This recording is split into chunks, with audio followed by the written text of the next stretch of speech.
And welcome to my podcast the ripple effect. Last Saturday ഞാൻ എൻ്റെ first episode publish ചെയ്ത് കഴിഞ്ഞ് കുറച്ച് സമയം കഴിഞ്ഞപ്പോൾ തന്നെ എൻ്റെ ഫ്രണ്ട്സ് എല്ലാവരും എനിക്ക് കുറേ മെസ്സേജസ് ഒക്കെ അയച്ചിട്ടുണ്ടായിരുന്നു. അവരെല്ലാവരും പോഡ്കാസ്റ്റ് കേട്ടു, നല്ലായിരുന്നു എന്നൊക്കെ പറഞ്ഞു. പിന്നെ എന്നെ കുറേ എൻകറേജ് ചെയ്തു. പിന്നെ കുറച്ച് പേര് എനിക്ക് കുറച്ച് ക്രിറ്റിസിസംസ് ഒക്കെ പറഞ്ഞു തന്നു. ഇതെല്ലാം കേട്ടപ്പോൾ എനിക്ക് ഭയങ്കര സന്തോഷമായിട്ടോ. And thank you so much for that.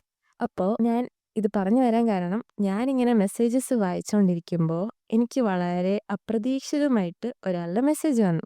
എന്തുകൊണ്ട് ആ ആളുടെ മെസ്സേജ് പ്രതീക്ഷിച്ചില്ല എന്ന് ചോദിച്ചാൽ ഞാൻ ഇവിടെ ഒരു കഥ പറയേണ്ടി വരും. അപ്പോൾ ഞാൻ എഞ്ചിനീയറിംഗ് ഫസ്റ്റ് ഇയർ ചെല്ലുന്ന സമയത്ത് ഹോസ്റ്റലേഴ്സ് എല്ലാവരും കൂടെ ഒരു ഗ്യാങ് ആയി.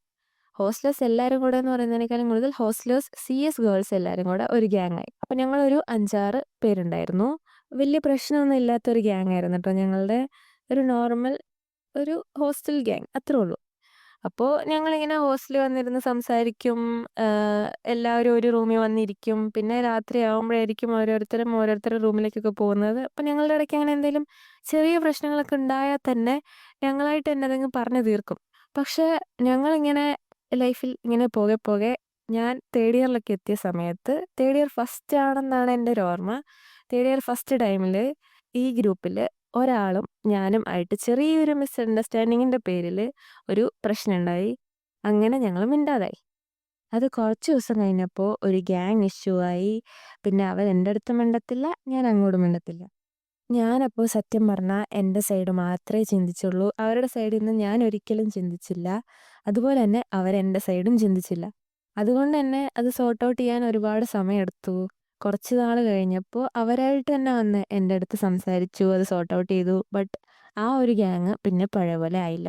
ഞാൻ വേറെയും അവർ വേറൊരു ഗ്യാങ്ങും ആയിട്ട് മാറി. സത്യം പറഞ്ഞാൽ ഞാൻ ആ ഗ്യാങ്ങിൽ നിന്ന് ഇറങ്ങി. സെമിസ്റ്റേഴ്സൊക്കെ ഇങ്ങനെ കഴിഞ്ഞു പോയി. അതുപോലെ തന്നെ ഞങ്ങളുടെ ഇടയ്ക്കുള്ള ഡിസ്റ്റൻസും ഇങ്ങനെ കൂടിക്കൂടി വന്നു.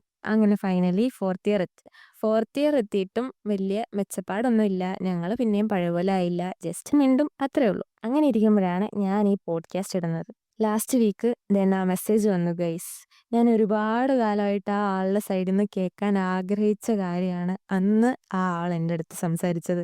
സത്യം പറഞ്ഞാൽ ഒരു വർഷത്തെ മേലിലായി ഞങ്ങളങ്ങനെ സംസാരിച്ചിട്ട്. And that made me so happy. ആ ഒരു കോൺവെർസേഷൻ കഴിഞ്ഞപ്പോൾ ഞാൻ സത്യം പറഞ്ഞാൽ കുറച്ച് ടൈം ഇരുന്ന് ചിന്തിച്ചു. ഞാൻ ആലോചിക്കായിരുന്നു, എന്തുകൊണ്ട് എനിക്ക് നേരത്തെ പോയി സംസാരിക്കാൻ തോന്നിയില്ല, അല്ലെങ്കിൽ അവൾ ആ ഒരു ദിവസം എൻ്റെ അടുത്ത് പറഞ്ഞ കാര്യം എന്തുകൊണ്ട് നേരത്തെ എൻ്റെ അടുത്ത് പറഞ്ഞില്ല എന്നെനിക്ക് തോന്നി. പിന്നെ ഞാൻ പോയി സംസാരിക്കാത്തതിൽ എനിക്ക് ഒരുപാട് റിഗ്രറ്റ് തോന്നി. സത്യം പറഞ്ഞാൽ ഒന്നിരുന്ന് സംസാരിച്ചാൽ തീരാവുന്ന പ്രശ്നങ്ങളെ ഞങ്ങളുടെ ഇടയ്ക്ക് ഉണ്ടായിരുന്നുള്ളൂ. ഞാനിത് ഇവിടെ എന്തുകൊണ്ട് പറഞ്ഞതെന്ന് വെച്ചാൽ, നിങ്ങളുടെ ലൈഫിലും ഇതുപോലെ ചെറിയ മിസ്അണ്ടർസ്റ്റാൻഡിങ്ങിൻ്റെ പേരിൽ ലോസ്റ്റായ ഫ്രണ്ട്സ് ഉണ്ടാവാം. സോ ജസ്റ്റ് ആ ഈഗോസൊക്കെ ഒന്ന് മാറ്റി വെച്ച് ഒരു നിമിഷം ഒന്ന് സംസാരിച്ച എല്ലാ പ്രശ്നങ്ങളും തീരാവുന്നതേ ഉള്ളൂ. ഈവൻ ഇഫ് നിങ്ങളുടെ സൈഡിലാണ് പ്രശ്നം എങ്കിൽ പോലും just forgive and forget. That's it for today. Stay tuned for the next episode. Bye.